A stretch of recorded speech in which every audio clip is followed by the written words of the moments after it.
Welcome to Prepare For Takeoff. I'm the creator and host, Terry L. Cyrus. We're the podcast dedicated to amplifying Black excellence. Every week, we sit down with a proven professional or a rising entrepreneur. This week, we're sitting down with public speaker, attorney, and human relations consultant, Joshua V. Barr. Joshua, what's going on, my brother? Hey, how are you doing, Terry? Good to see you. Likewise, my brother. I just wanted to congratulate you on all of the work you're doing. You came highly recommended by a mutual friend. Shout out to Dr. Eddie Moore Jr., great friend. He's somebody that we've been plugged in for a minute now.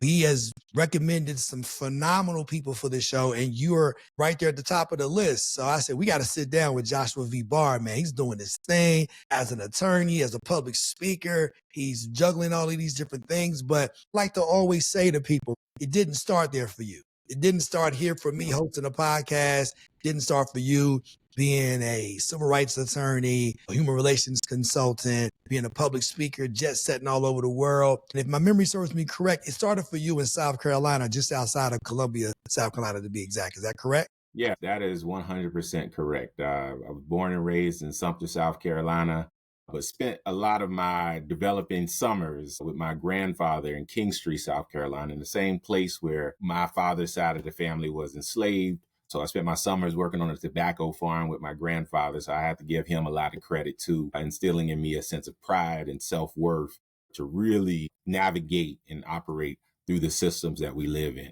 So yeah, South Carolina is where I come from, but hey, I've lived in South America now, so I've traveled a bit. And so yeah, but you never forget your roots. That really gave me direction and how I really wanted to utilize my talent, skills, and education to help my community. That strong foundation, how did that propel you for all of the things you were able to build on that? Because I know a lot of times when we go into society, there's so many different things that we have to face, whether that's in middle school, high school, college, and the professional settings we may find ourselves in. So how did that sense of pride and that humility as it relates to doing all of that hard work, I'm certain, and more importantly, just being able to have people to pour into you at such an early age, man. So how did that prepare you for all of the things that you may have faced, adversity or otherwise? Man, that's a great question. And again, I give a lot of credit to my grandfather. I mean, he kind of prepared me that life wasn't going to be easy for me. Not with this skin color. He told me 3 times as hard to get twice as far. Now, I know other people get twice as hard to get half as far. So, my law school friends, like, it's double. It ain't triple. My bad. My grandfather lied to me. But he instilled in me that life wasn't going to be easy. I'm fortunate enough that I grew up in households that really, really strive to put forth a lot of Black history. I always had Black history flashcards growing up, had to answer questions about it, and really understanding that struggle and also understanding that there's a lot of excellence inside of us and we can't let society tell us and dictate who we're supposed to be based on the color of our skin. So a lot of those hard conversations, even in my family church ring, we didn't just talk about Jesus and God, we talked about being Black and that extra effort that we have to put forth growing up in the society that we live in. So I give a lot of credit to my grandparents, both on my mother's side and my father's side. My father, Joseph V. Barr, is kind of the one I spent most of my time with. But, his wife, my grandmother, Bernice Barr, my parents with, the Black history flashcards, et cetera. And just kind of the environment I grew up in. And I just remember that when I went through those hard times you talk about with middle school was, some of the worst years of my personal life. And I was able to make it through because I had this voice always in my head to say, I am somebody. And eventually, that was my grandfather's voice originally, but eventually it became my voice. And as I started to move up through the world and kind of started to put my talent, skills, and passions on display and seeing kind of the benefits and the rewards of doing that. It started out with someone else's voice, but eventually that voice became mine as I started to put the work in and kind of seeing the results of the belief in myself. So again, I give a lot of praise and credit to the Most High, to my grandparents and other persons that have helped me along the way. But ultimately, I had to put the work in too to show them that their belief in me was not in vain. Then at some point in time, you obviously went to college, then eventually law school. Now, did you leave the state of South Carolina to do either of those, or did you stay in your home state? For my law degree in college, I stayed in South Carolina, but my MBA I got in Penn State. And I was itching. I should have got my law degree outside of there, but sometimes those old school Black parents don't want their babies to leave too far away. And so I kind of fell sucker trapped. My dad tricked me. Hey, just stay here. Stay here. I'll take care of you. He ain't do much. So I knew as soon as I got the first opportunity, which was then I was going to do JD MBA at the same school. And I changed my mind. I was like, nah, let me actually leave. And that was great. That was great experiences. It exposed me to a world bigger than South Carolina, going to Pennsylvania, which ultimately led to me going to Colombia, South America, getting to know people from different cultures and backgrounds that I probably would have never gotten to experience at that depth and level if I had stayed in South Carolina. Mm-hmm. My law degree and my undergrad is Francis Marion University, law degree, University of South Carolina. My MBA, which I got right after my law degree, was in Penn State. And they had this international kind of thing that you had to go out and do some international work, international volunteer work, just getting a lot of exposure. And I say that to say any young Black person in particular, maybe listening to this, a prophet is never honored in his hometown. You got to leave. You got to kind of get that experience and kind of go. And then but you can always come home. And so I really encourage Black folks in particular, spread your wings, fly. I've traveled around the world now, and part of that was due to me leaving South Carolina. But I always come home. So, you can always come home, but you don't get as many opportunities to leave as you may like. So I tell people to jump on those chances just to get that exposure, that experience. The 3 E's of life are experience, experimenting, and engagement. You got to be engaging, you got to experience different things, but you also got to experiment and try different things. So I really encourage that for young people. I can definitely relate to what you're saying, being from West Virginia. It's almost as though people from back home, they take it upon themselves to say, I got to keep him humble. I got to remind him where he came from. Okay, that's cool and all of that, but you still from here. Like, no matter how long I've been gone, you still from West Virginia. Right. And I'm like, all the time, 100%. And I lead with that, man. I don't try to say, oh, well, I'm from West Virginia, but I've lived this place to kind of minimize where I'm from. I tell people all the time, born and raised in West Virginia, and no matter how long I've been gone, Joshua, I've been gone for 31 years. 31 years and change, to be exact. It's probably closer to 32 at this point. But I'm proud of my roots because my roots made me the man you see before you today. Because as you mentioned, when you're poured into in such a manner at an early age and you're reminded of who you are, whose you are, and more importantly, what it is you can accomplish based on the shoulders in which you stand on, when you find yourself in the world, it's a lot easier to figure out what it is you want to find yourself doing because you're walking into the world with a level of confidence. And no matter what people tell you can't do, you keep hearing those voices in your mind, all the things you can do. And one of the best lessons that my father ever gave me is telling me, if you start something, don't quit. So that's the thing that is embedded in my whole DNA, if you will, professionally, personally. If I make a determination that I'm going to do something, then consider it done. And we're not going to stop until it's at its completion, and especially in the business of entertainment, man. I wish it was something that's akin of pick the professional school, law school, school of dentistry, medical school. There is no roadmap. There is no GPS. There is no blueprint. It's the school of figuring it out. And that's what it is. It's the school of figuring out. But what I will say, what it does is it helps you to really calibrate the entrepreneur that's inside you. And I'm certain that as you sit before us as an attorney, they don't necessarily teach you what it is to necessarily run a law firm. They teach you about law, but they don't necessarily teach you about running a law firm. So I'm certain that going and getting your MBA taught you a lot as it pertains to understanding business and policies and things of that nature. So that sets up my question. Like, what did you find yourself doing once you graduated from law school? Once I got through law school, I practiced for maybe like a year, but then I knew I was going to get my MBA, and I was doing private practice, general practitioner at my uncle's firm. But then after that, I knew I was going to get my MBA. So I went and got my MBA. And after that, I moved to Colombia, South America for 2 years, living in Cali, Colombia, one of my favorite places, if not my favorite place in the world. And there, I actually was a professor. I worked at a university there. I did some investigations and research on institutional corruption, wrote some law journal articles, and then ultimately I started a nonprofit down there working with communities in poor villages, trying to improve their way of life and in their children's education. But then ultimately, I decided to come home. Sometimes I regret that decision. I really love my life there. But I went home and then I came and then I started practicing civil rights law in the state of South Carolina, working for the department known as the South Carolina Human Affairs Commission, which is the civil rights department for the state. I really practiced a lot there. It was a great experience. I really loved the people that I met there, most of the people that I met there. And that experience really got me in touch with the people in my community, really trying to tap in and address some of the challenges that especially face people that look like me, trying to help them advance and move up the social economic ladder. While I was there, I did a lot of community engagement. I didn't have to.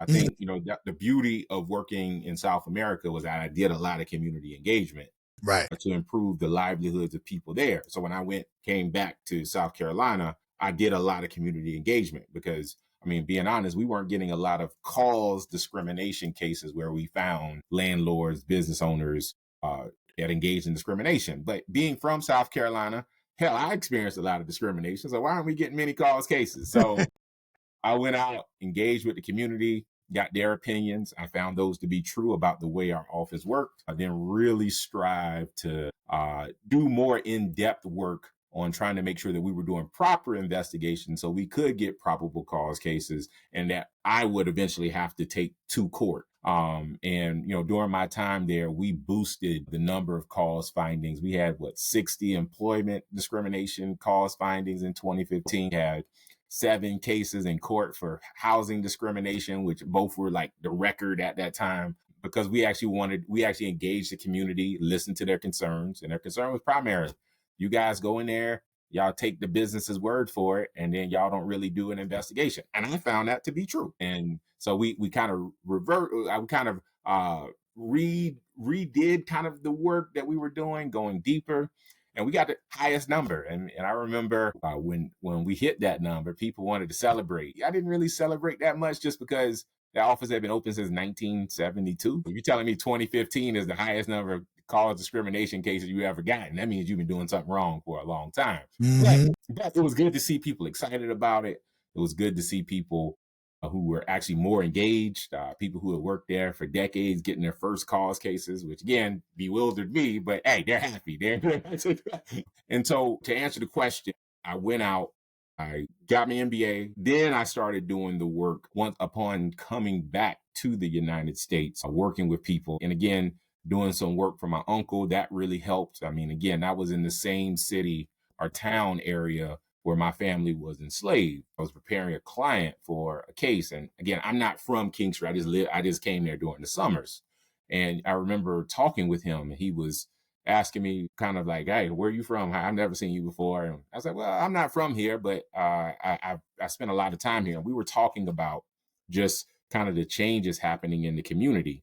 And he was talking about the old plant that used to be open and the Firestone tire facility that used to be open and how, everybody's leaving and how the town is run down. And I'll never forget one thing he said. He got up and just looked out the window of my office and he said, there's got to be somebody getting rich off all this poverty. And that just really stuck with me. Who is benefiting from the demise of communities, from the demise of Black and poor white communities. And that really instilled in me a sense of, I can't just be satisfied in a position with a title, with a law degree, that I actually have to do more, because ultimately those things come back and affect me. They affect my safety. I got to make sure I got an alarm on my car. I got to have my doors locked. No.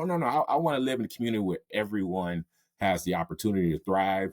And a lot of my life experiences really drove home that point to make sure we're creating communities and doing work and in investigating systems to make sure we improve them so everyone has the ability to move up the social economic ladder. That's what it's all about, man. I think a lot of times when we see people who get out of those circumstances, whether it's through education, whether it's through sports, whether it's even through hitting the lottery, whatever it might be, when people can change their socioeconomic circumstances, sad but unfortunately true, they don't necessarily always go back to where they came from.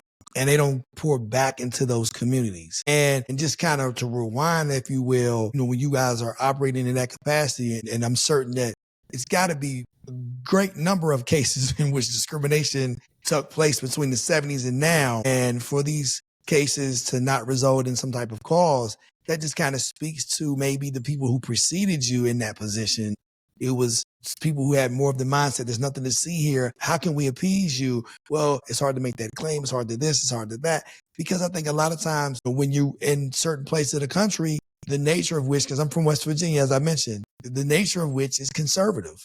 Right. And if someone's conservative, then that speaks to how they don't necessarily embrace change. So if it's always been a certain way, they're going to expect you to accept that. But it takes brothers like you to be like, we're not accepting that. Right. And maybe it took you leaving the country to begin to realize, wait a minute, these atrocities aren't just limited to South Carolina. Like when there's a poverty, it creates a dynamic, then there's going to be an imbalance in resources. So if I've seen it there and I'm seeing it in my home state, I can't unsee it. So what can I do to be part of the problem? Is that a fair assessment? I mean, that is the best assessment. A lot of times when you're living in the United States, the narrative is there were some problems, but then, Martin Luther King, Lincoln took care of some of them. Martin Luther King came and took care of some of the rest. And then Obama finished it. We done. There's no more issues. And that's not true when you really understand it. So they try to teach you that racism is a personal issue, that it's one-on-one, this one bad actor versus this one. But no, we operate and move within systems, and these systems we were born into. None of us had really a say in these things. And a lot of these systems existed, again, long before we were born, but hundreds of years ago. And those systems were never to our benefit. So then I think going overseas is what really took it out of, okay, racism is bigger than just, one-on-one issue. This is systemic. I'm going, because again, living and getting the opportunity to travel through Latin America, one thing I noticed more than anything is typically the darker the color of your skin, the poorer you were. There's a lot of people with my complexion that live in Colombia, South America. A lot of people with my complexion live in Brazil, that live in Chile, and you would go to these places and you would see like, wow, and again, I was fortunate. I was a professor at a university. I had a U.S. passport, U.S. background. So I would get these invites to these professors' places and like the richest of the rich in the city I lived in. And many of those, they were very European looking. Parts of their family come from Spain. Then working in those villages on the weekends that I did, I get to see the other side. You get to see people again. You saw a lot more people that were more melanated in those poor areas than you did in the ones that were richer. And usually the ones I saw in the rich area, they were the maids, they were the servants. And I'm noticing this as a person of African descent coming from the United States. It's funny. Sometimes I would go places and nobody had met me yet. Hey, we got this professor, a lawyer coming from the United States coming in. So I walk in, I walk around, chat with everybody. If I was like, hey, when is that professor going to get here? Like, I'm already here. I'm here. They was expecting a blue-eyed, black-haired person. Right. They didn't be. It was like, oh my gosh, you're from Jamaica or something. They couldn't even picture me as the person. Because again, your mindset, you get stereotyped, etc. And when I was able to travel, get to experience different parts of the world, seeing some of the struggles that people of African descent were going through all around Latin America, you realize, man, this is a deep issue. And this is deeper than just you need to work harder and pull yourself up by your bootstraps. No, there are systems in place that are designed to propel certain groups and hold other groups down. And so my job in this work, especially now that, I do a lot of community facilitations, I do a lot of human relations consulting and trying to do a lot of policy work on a local, and I've done some on a federal level. It's really about making sure that the process is fair and that it's truly just for everyone. Understanding that we don't all start at the same place, but if we want to create that fair environment, we have to make sure that those who have been held down, that they get the same opportunities as those who may have been advantaged. So yes, it did start by traveling and leaving the country and getting to see different experiences to understand that a lot of this work is systemic. And it doesn't mean that the systems that have been in place have to remain in place forever, that we as a people can utilize our brains and utilize our voices to reimagine the systems that we operate in, so we really can create a system of liberty and justice for all, where all people have the ability to thrive and put their talents and passions on display so they can move up the socioeconomic ladder. And at some point, you left South Carolina and you relocated to Iowa, or did you go somewhere before that? No, that's 100% correct. And I mean, a lot of that was sparked off of, again, I was doing civil rights work in South Carolina. And then the summer of 2015 is where Walter Scott was shot in Charleston by a police officer. The officer said he was going for his gun, but it turns out somebody recorded and that guy's actually running away. He shoots him in the Right. back. And then about a month and a half, 2 months later, Dylan Roof goes into a church, kills 9 people, leaves 3 survivors. And that's when it really hit me that I wanted to move from back end litigation to front end administration of kind of the way we move and operate through the world. Because again, I was noticing even before that as a litigator, I was getting a lot of the same types of cases, just different names. And I don't want to do that. I got into this work because I wanted to eliminate the issue. I don't want anyone else to go through it. And I understood as a litigator, a lot, you take what comes to you. And so I really wanted to be more on the front end. And so there was an opportunity to be a civil and human rights director for a city of Des Moines, Iowa. I'm a visionary. I'm creative. I'm always thinking of ways, based on the books I read, et cetera, and the things I've experienced. How can we make this better so no one else has to go through this? And so I really wanted to put my ideas on display. And there was an opportunity that presented itself. And because it didn't seem like I was going to be able to do that in South Carolina, I took a lot of those ideas that I had and was able to do them in Iowa with a lot of community engagement, utilizing that to transform policy, to get people to really understand, doing symposiums and conferences so people can understand a lot of the challenges that we all go through and how we all are influenced by it. A lot of times people think, well, civil rights is about helping Black people, or helping women, or helping disabled people. No. You benefit from this too. And trying to explain that, and then doing a number of dinners and having people to build bridges together through having meals together. So I was able to utilize a lot of those things from my experiences in South Carolina and every other place, and took those to Iowa. That's dope. And then while you were there, you created a documentary that led to you winning a regional Emmy. So talk our viewers and listeners through how that came to be and what that documentary was all about. Okay. Well, the documentary itself is entitled Breaking Bread, Building Bridges. And that's where we matched about 40 people up together and had them have dinner together over the course of a few months. And the process really started just because of polarization. We were becoming much, much more polarized as a society, say, from the 80s and the 90s to now. And I really wanted to show the people that we're bigger than our differences, that we can come together. And another part of it too was I was doing a lot of policy work at the same time. And if you aren't, policy work is about, actions and changing laws and policies so the practices are better. But if you aren't also changing hearts and minds, you get a lot of resistance. And so I wanted to demonstrate that you can change hearts and minds, but you have to show them something, show them there is this other process and that we are bigger than our differences. So that was kind of like the underlying strategy. I was doing a lot of bridging the gap, community dialogue, and utilizing community voice to transform and rewrite policies and practices to help improve socioeconomic conditions. But I knew that there was going to be some resistance. I got to do this hearts and minds work too. Anybody that's effective, it's not one or the other. You can't just change hearts and minds. If you want to change systems, you also have to change policies and practices. But if you change policies and practices, you're going to get pushback.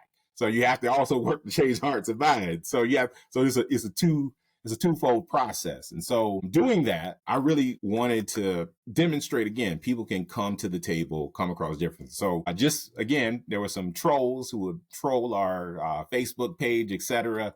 One day I just decided to respond back once they said a DM saying that, it was a waste of money to have our office exist. And I said, well, why do you believe that? And they started talking about certain issues. I'm like, well, we're actually working to address that. And every time we get a little close and have a breakthrough, they reel back. Hey, you're trying to see how racist I am. Like, what? No, I didn't say anything about, I'm not going to fall for it. Right. Yeah.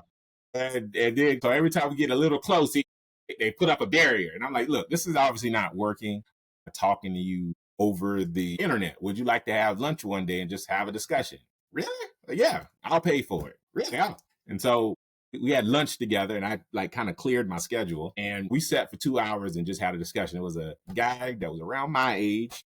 I remember we sat together, and after it was over, he said, man, I came in with all these arguments I was going to have and all these things I was going to throw, but man, you disarmed me right from the beginning. I was like, well, I'm not here to make enemies. Like, that's not my Right. goal in life, to make enemies and crush people and destroy. No, I believe that most decent people want a good life for themselves, an even better life for their children, where they can provide for them and they can create additional opportunities. Just decent folks. And so that was kind of the spark, that along with, having this other gentleman. A lot of times in the business world, everybody wants to have lunch together, but that's only like an hour. Like, you can't really connect. So another gentleman from Nigeria wanted to connect with me. And, at that time I'd had, so many lunches. Like, man, just come to my house. Like, just have dinner. Like, and so he came to my house, but then I remember telling my partner, like, hey, I invited somebody over. I was like, I know you didn't invite him over. We ain't had no kitchen table. Like, oh yeah. So I had to go, because we had just moved there. So I'm just trying to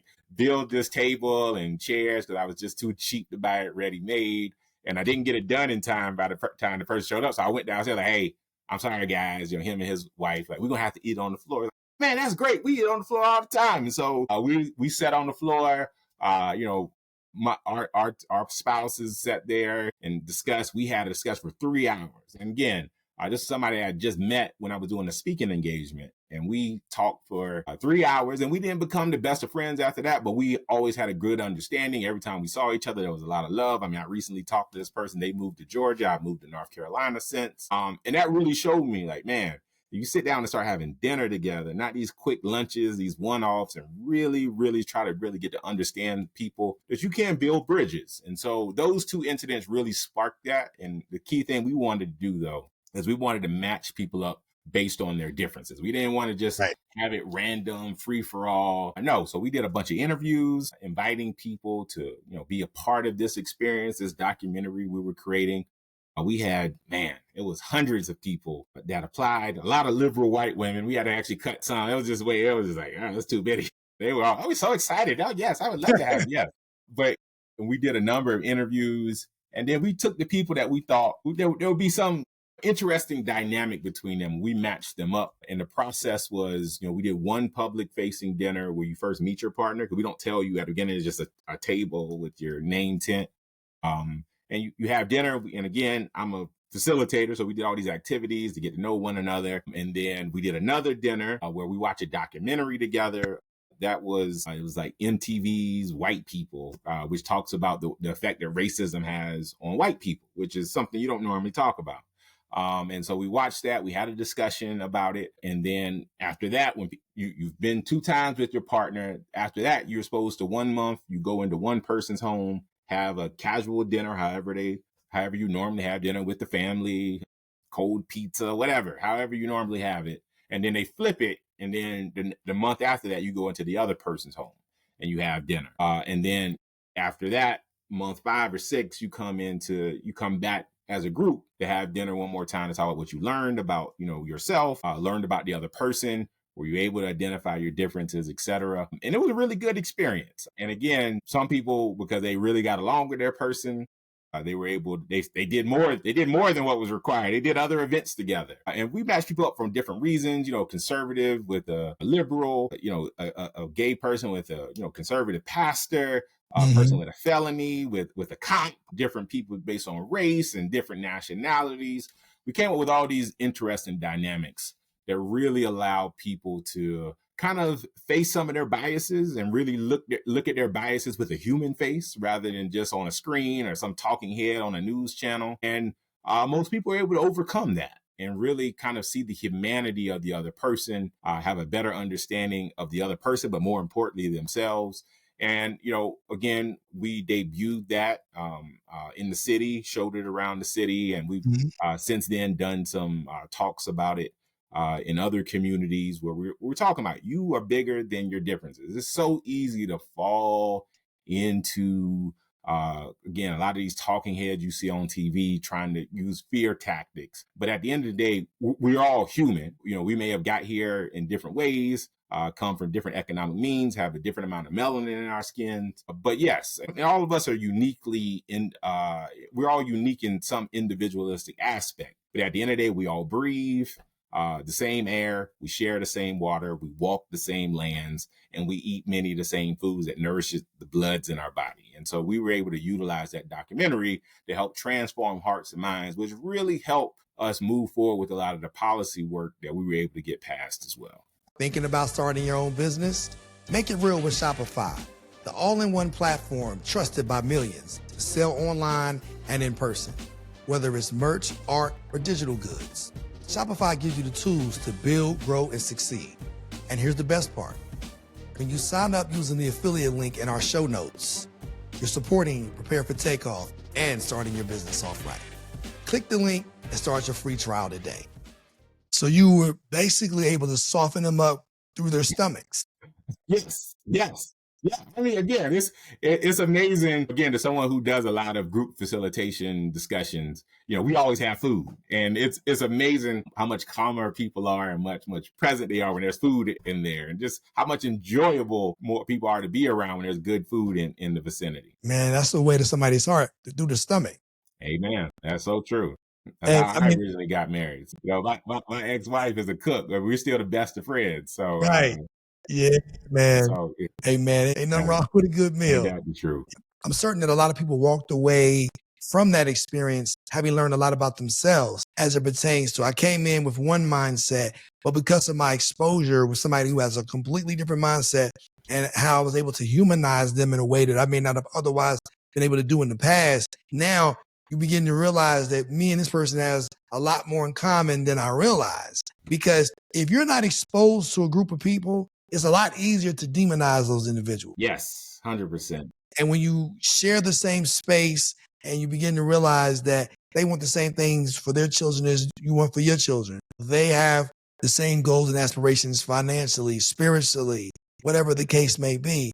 But it takes the opportunity to have that dialogue.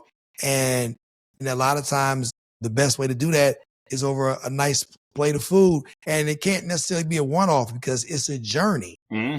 It may take a while to break down those barriers that have been established for years, decades, and generations. Yes. If you've been told that Black people are a certain way and you're not exposed to Black people, your only exposure to Black people is when you see them on the news. And when you see us at our worst, not necessarily at our best, because you're not familiar with any of the things that represent us at our best. And that's why one of the reasons why we launched this podcast is we want to be able to show people in our community as well as outside of our community what Black excellence truly looks like. It's beyond the football field, it's beyond the basketball court, it's beyond the stage, it's beyond the small screen or big screen. Black excellence is not limited to a particular genre or profession or station. And I think in being able to show people that, then it allows them to see us in a capacity that they may not otherwise have seen us. And I think your documentary led to that. Not only do I think it's a phenomenal concept, so does the individuals that bestowed that Emmy on you. and that's an accomplishment in and of itself, man. So now after you did the documentary, what did you find yourself doing? Because I know you do a lot of public speaking. I know you're all over the country with that. I know you do workshops, you facilitate a number of different things. So once the documentary debuted and it did what it did as far as the accolades that came with it, did that open up new opportunities, or did you just find yourself doing a lot of the same things that you were doing prior to the documentary? Yeah, I'm glad you said it that way, because soon after winning the documentary, I did leave my position. I kind of took the show on the road, I guess, for a lack of better words. I'd done a lot of, community engagement, done a lot of dialogue. And, post George Floyd, I saw that maybe I need to take this bigger, because I saw that, number one, the community I started doing a lot of this work, and a lot of them going back to their perspective corners, but we had done a lot of work, a lot of transformational work. And then I saw that maybe I had hit my limit, because it's funny, you're doing dialogues and changing policies. And then, the city manager and the mayor asked, well, how many more of these do we have to do? I said, no, dialogue is a continual process. It's not a one-off. You don't have one discussion with your partner about keeping things clean, the end. Like, no. It's like you're growing, you're evolving together. It's a journey, as you stated. And so I saw maybe there was some facilitation fatigue. So I decided to take the show on the road. And honestly, when I initially walked away, I didn't really know what I just said, I need a break. I've been doing this work. I think I did, 10 years worth of work in 5. I just decided to, take a break. But when I left, there were a lot of people that just started reaching out. Hey, can you come to our community, do some of these things that you were doing in Des Moines? And I said yes to almost every opportunity. And so I really started doing, again, a lot of keynote speeches around the country on human civil rights issues, how we can come together as a community and improve our community so that everyone has the opportunity to move up the socioeconomic ladder. And again, started doing a lot of community facilitations. Some of it was around racial incidents that may have happened at a university. Others were just around communities that wanted to do a better job of listening to their constituents, the residents in the area. And again, but as I always told them, listening means you have to do something. If you are truly listening, you don't walk away the same. You walk away changed in some shape, form, or fashion. And in a capitalist legal environment that we live in, the way you do that is by improving the laws and increasing economic opportunity. So I have to tell them that up front is like, I don't just have conversations and say we talk. We work to push policy that improves people's economic conditions. We work to increase economic opportunity, which improves the tax base, which improves your neighborhood, your roads, your communities, safety, all these things. And so I started doing that full time, and that's what I do now. I do a lot of speeches, different parts of the country, talking about these issues. I try to do not just a one-off speech, but I really try to do some workshops and other trainings to really drive the point home, because anybody can come and make a speech and leave. But no, I'm trying to transform things, and that takes time. That takes a journey. And so a lot of my work is really it revolved around doing a lot of listening, talking about issues and coming up with creative ways to address the challenges that affect many of our communities around the country. Written an award-winning article, which is about 50 plus ways that we can fight against racism in our local communities, which kind of, again, gave me another booster as one of the top 5 influencers in local government. And really just trying to, again, engage community, talk about the issues, really transform policies and laws, and doing a lot of workshops and trainings to also expand and change hearts and minds. And always with some food available so people get their stomachs filled. Man, all we need to do now is run for office, brother. Everybody tries to say that. I just recently asked some of my friends, like, hey, I'm trying to put together my roadmap for the next 20 plus years, and politics is like the time you should run for office. I'm not saying no to that, but again, I really want to embed myself in various communities. So I don't know. We'll see. I'm not gonna say no. I just Yeah. Hey, listen, man, I feel like you got to embrace the things as they come to you. If you hear from multiple people and these individuals don't have a connection to one another, I feel like that's our higher power speaking to you as it pertains to the calling that may be on you.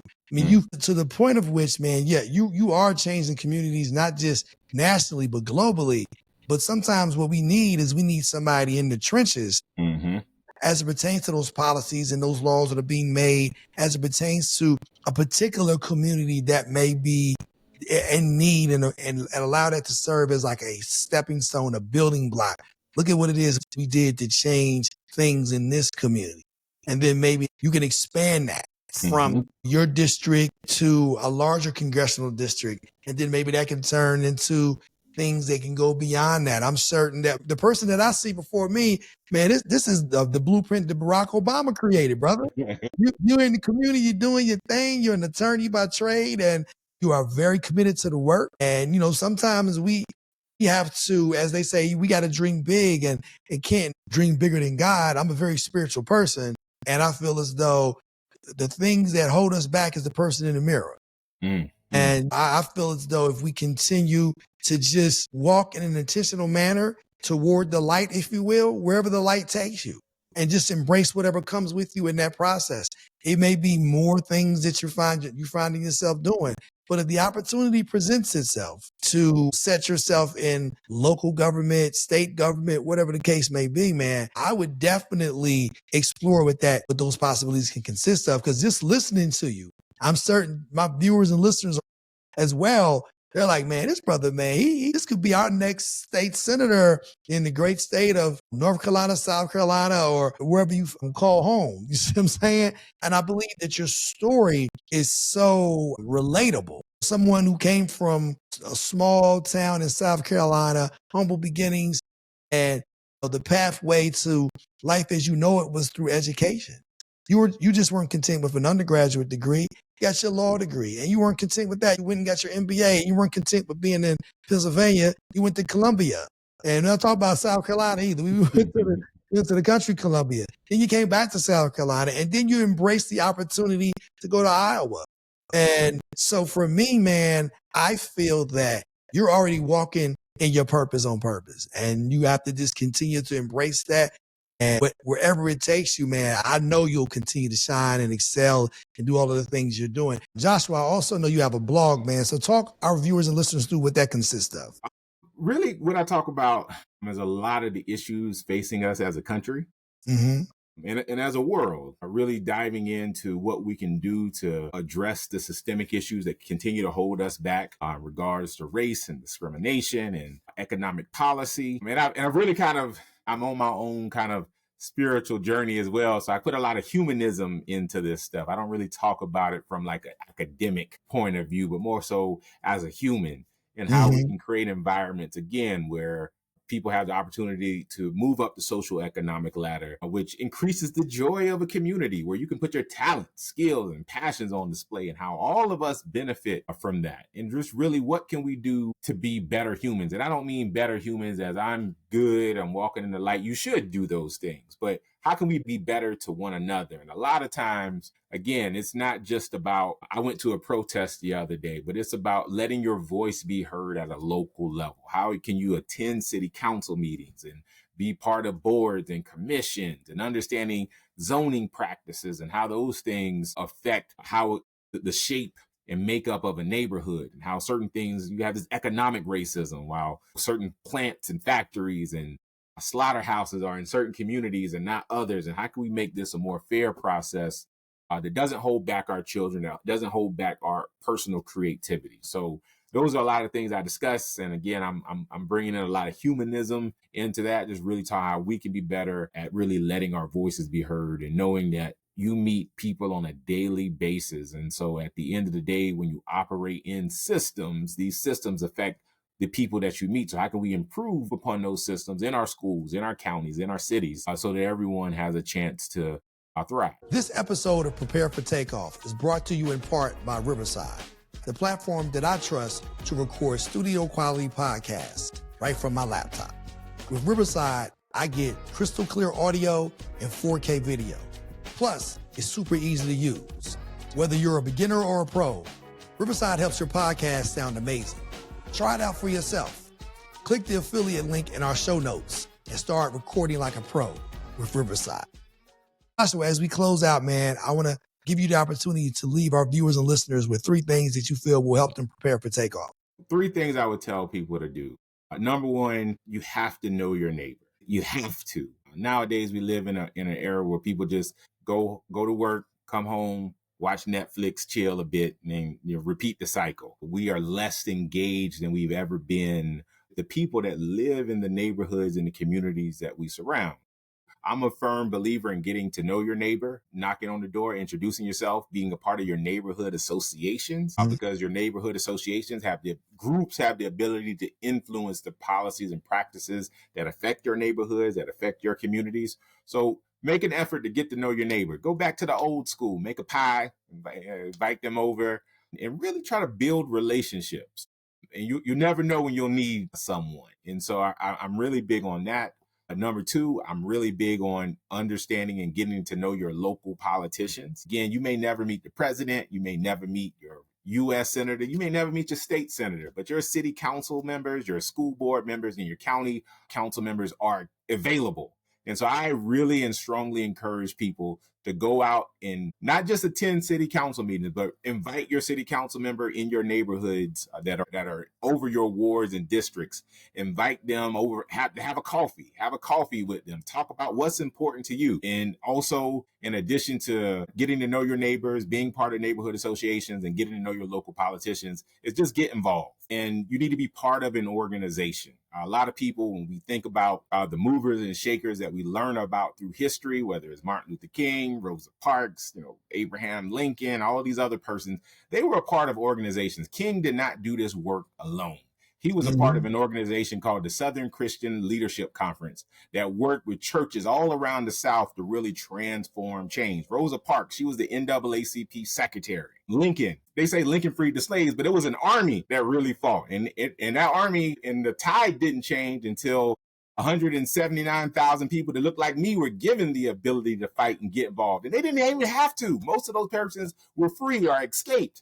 I'm good. No, they didn't do that. They said, I want to fight because I understand that freedom for me is not just enough. No one is free until all of us are free. So you really have to make the effort to get involved. Nothing great is done alone. I mean, even Jesus Christ had 12 disciples. So even the Savior needs somebody. So you have to get involved. So I would strongly encourage people to be a part of organizations that are addressing the issues that are important to you in your neighborhood. Don't just throw money at it. Go to the meetings, get involved, see how they're trying to change the local tide of certain things they're trying to address. And then I'm gonna throw in the extra. You got to read. I'm sorry, you can't just watch TV all day. You got to read books about the things that are important to you, and you really understand that older the problem, really a lot of times the older the solution. So we got to go back, dive back into the 60s and 70s, doing a lot of these human rights movements to see what were some of the ideas on display. So I really encourage people to read. One of my favorite books in the world is Crisis in Black and White by Charles E. Silverman, written in 1964. But 80% of that book is still relevant to this day because we haven't implemented a lot of the ideas that could really transform our communities. Man, that's so true, because I also subscribe to the African proverb of, if you want to get somewhere fast, go alone. If you want to get somewhere far, go with others. And I'm also a proud member of Omega Psi Phi Fraternity Incorporated. So I understand the reach of the Divine Nine as it relates to the people that was on the front lines during the Civil Rights era, whether you're talking Jesse Jackson, who's one of my fraternity brothers, or you're talking about Martin Luther King, proud member of Alpha Phi Alpha, and then Ralph Abernathy. The list goes on. These individuals were able to pull from their respective organizations, E9 and all of the other organizations, to say, look, man, we need to come together as a collective. And in doing so, they were able to get a lot accomplished that they may not have otherwise been able to get accomplished. And I think the same holds true for us, man. We have to pool our resources. We don't necessarily have privilege, but we have relationships. And we need to expand on those relationships. I feel like conversations such as these, well, it allows me to help expand my relationships. It helps to expand the mindset of our viewers and listeners. And speaking of which, man, I know that our viewers and listeners are going to be sitting there asking themselves the questions: how can we get this brother to come speak at our local establishment? How can we bring him to our country? How can we bring him to our city, man? I know you do a lot of public speaking, and I want to give you the opportunity to share your contact details on the best way to reach you, whether that's on social media, whether that's email, website, whatever you feel comfortable with sharing, my brother. No problem. And again, I just want to piggyback on your words real quick that you just said about relationships. It's relationships that change hearts and minds.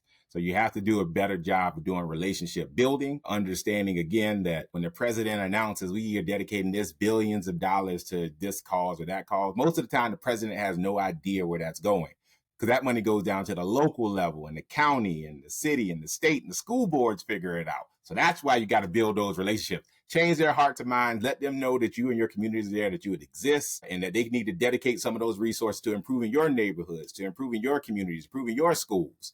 And if you want to know more about how to do that, you can reach out to me. My email address is joshua@raisingthebar2rs.llc.com. The website address is raisingthebarllc.com as well. You can find me on Substack at A Higher Bar, again, with 2 R's. And again, I just want to be a net positive on society. I consider myself a servant to service of humanity. And if I can help advance your community in any way, show how we can come together to shape policy, to shape community, I'm more than always honored to do that and to be of service. Man, that's great. Well, bro, you are doing your thing. You're walking in your purpose on purpose. Please allow me to give you your virtual flowers for all of the great work that you're doing and the work that you're, I'm sure, going to continue to do, not just in the States, but globally. If we can be a part of that as far as helping expand the messaging of all of the different things you're doing, count us in. If we can do anything to add to the work that you're doing, based on what the resources we have at our disposal as it relates to content, marketing, things of that nature, man. And the documentary that you have, man, that won your regional Emmy, I'm certain that there may be an opportunity for us to collaborate on that. as it relates to bringing forth a part two. I mean, I'm the kind of person, man, I like to speak things into existence. Speak it. And, Speak it. and I never talk about it. I'm always about it. And as people say, if you stay ready, you ain't got to get ready. Thanks for spending so much time with us, man. Much continued success. And also, I wanted to thank our viewers and listeners. Whether you're watching us on YouTube or you're watching us on Spotify or you're listening on Amazon Music, Apple Podcasts, Audible, iHeart, or Pandora. As you know, every week we're going to continue to bring you proven professionals or rising entrepreneurs. And all of these conversations, just like this one, will help you prepare for takeoff. Joshua, thanks for joining us, my brother. Thank you very much. It was an honor.